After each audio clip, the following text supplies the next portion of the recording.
Hello, everyone. So this is a workshop for making spoon wind chimes. I'm going to host it. I'm Travis Rodoff. For those of you that do not know me, I am the summer intern in the Antelope County Extension Office. So we'll go through the slideshow, and I'll kind of just give you the steps to making a wind chime out of spoons. So feel free to pause the video at any time and work on stuff if it takes a little longer, and you can just resume the video right after. So let's get started. So these are just supplies you will need. 5 spoons. They can be big spoons, they can be smaller spoons. It's kind of whatever you want. Mine were all about the same size, but if you want to have some that are different sizes, you could do that too. Then you need some fishing line, and then you need different measurements for different strands. So you need 4 strands that are 20 inches, 1 strand that is 30 inches, and 1 strand that is 15 inches. Next, you're going to need a canning jar lid. And again, this can be a bigger canning lid or it could be a smaller one. It's kind of whatever you want. After that, you need 3 small metal washers, beads, sequins, or other crafting items, and then floral tape or duct tape. We didn't have any floral tape around here, so I had to use duct tape. So anything that you can use to make sure that the strings are attached securely is the kind of tape that you can use. And I'll kind of show you what you'll need it for in the next couple slides. So step 1, you're going to use the 4 20-inch lines of fishing line, and you're going to tie on one end of the fishing line to the spoon handle, as you can see in the pictures right over here. Tape the tied end of the string so it is securely attached to the spoon. So that's going to be what you need that tape for right there. And you can tape it farther up here, or you can tape it down kind of where you tied it. You also want to make sure that the tie cannot come undone afterwards. So then you're going to repeat the step until all spoons are tied and taped. So those 4 spoons, you want to make sure all of them are tied and taped, and then we can move on to the next step. So for our next step, you're just simply going to string the 4 spoons with a shorter string with beads, sequins, or whatever you choose. So I used just beads here because that's pretty much what we had. You could use sequins or anything that kind of has a hole that's a crafting item that will fit on a fishing line. So it's really open to you and what you would like to do. Step 3, so once you get all of those beads, those sequins, or whatever you want on there, you are going to tie the ends of those lines, so the ones opposite from what's tied to the spoon, you're going to tie that to the canning jar lid.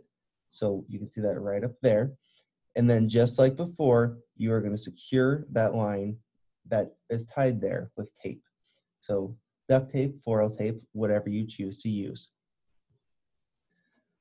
One important note is you want to make sure that they are all vertically across from each other.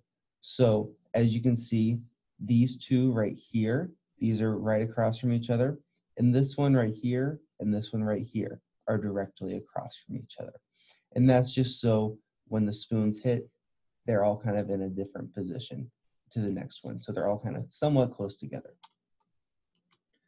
So after that, you're going to take the 15-inch string and you're going to tie that across the top of the lid to create a hanger. And then when we tie our last spoon on, you'll also use that as well. But that is how you will hang your canning jar lid. So step 5, this is when you're going to take the long fishing line, 30-inch one, and you're going to string that with some beads. You can kind of do whatever you want. Again, this is really all open to interpretation, but you're going to run approximately 10 beads down the string, and then you're going to take that first washer and you are going to tie it right above the beads. When I did mine, I didn't exactly tie it, but I just looped it so it couldn't move anymore. And that's something you can look at. So all I did is I went in and ran the washer down, and then I just ran the string around one more time, and it stayed right there. So then after you do that, you're going to repeat it, and you're going to do those steps 2 more times. So the next time I ran a few less beads on, I only ran about 5 or 6, and then I put the washer on top, as you can see right there. And then I did it one more time. I ran about 5 beads on again, and then I put the washer at the top. This is going to help make extra noise on your wind chime. So it just kind of adds some different kinds of spoon sounds, and then also the different sizes of the washers kind of helps make the sound different. This is something before when I mentioned it's kind of open to interpretation. If you want to use a bigger spoon to put in the middle on this one, that is something you could do too. Or you can do the same size spoons like I did, or you can do a smaller spoon. It's kind of whatever you want to do.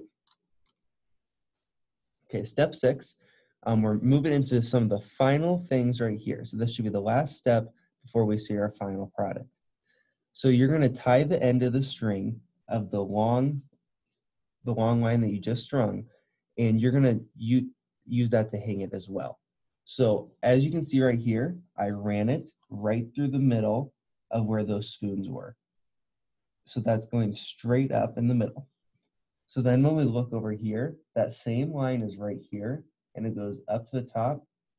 And then right in the middle, if you pinch it right in the middle at the top, that first line that was looped over, you should be able to tie it right up there. And you can also hang with this.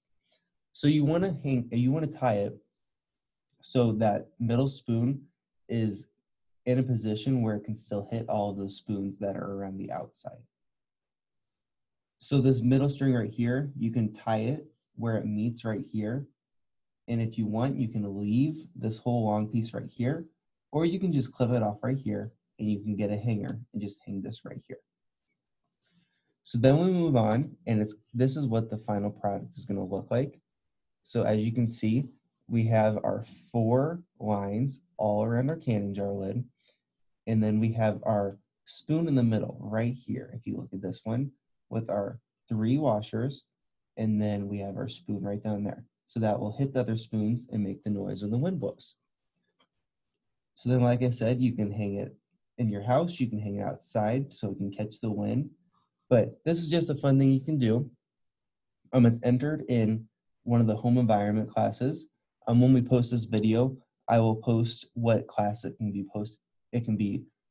put in. And then also just a reminder to complete your supporting information, which will be needed done for all home environment projects. So if you have any questions while trying to work on this, feel free to send us a message on our Facebook page, or you can also call our office at 402-887-5414, and we'd be very happy to help you out. But yeah, it just should be fun. It's open to interpretation. You can do whatever you want with it. Different sizes of spoons, different colors, different kinds of crafting items. But yeah, whatever you want, you can kind of make whatever you want to do. So thank you guys for watching. And if you have any questions, like I said, feel free to reach out.